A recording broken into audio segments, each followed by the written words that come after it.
পুরা বাইরে পুরো বরফ পড়ছে, কি ঠান্ডা বীভৎস। দুদিনের থেকে তবু আজকে একটু কম আছে। এক্ষুনি বাইরে থেকে এলাম, পুরো সব খাওয়া দাওয়া ডিনার কমপ্লিট। এখন ঘড়িতে বাজে 11টা 14। তো আমরা ফাইনালি শুতে যাচ্ছি। ফের আবার কালকে সকাল থেকে যুদ্ধ শুরু হবে। আর আমার মাম্মামের তো চোখে 12টা না বাজলে ঘুম আসে না। ও সন্ধ্যাবেলা মোটামুটি 6:30 7টায় ঘুম থেকে ওঠে। এদিকে রাত 12টা 1টা না বাজলে ওর চোখে ঘুম আসবে না বন্ধুরা। তো যাই হোক, আর সবার খাওয়া দাওয়া কমপ্লিট। তো রাতে কে কী ডিনার করলে অবশ্যই একটু কমেন্ট করে জানো। আর আমার এই একটা বাজে ব্যাড হ্যাবিট, আমার একটা কানের কোথায় খুলে পড়ে যায় আমি নিজেই বুঝতে পারি না।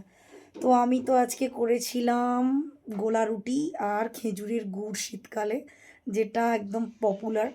আমি তো পৌষ মাস মানে পিঠের মাস।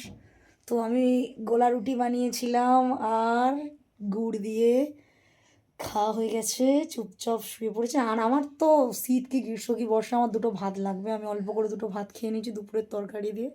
তো তোমরা কে কী রাতে ডিনার করলে আমাকে অবশ্যই কমেন্ট করে জানো। তো চলো সবাইকে টাটা, শুভরাত্রি। সবাই শীতকালে তাড়াতাড়ি লেপের ভেতর ঢুকে যাও।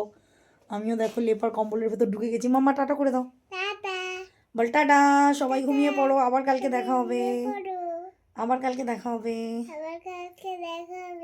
টাটা বন্ধুরা, শুভরাত্রি সবাইকে।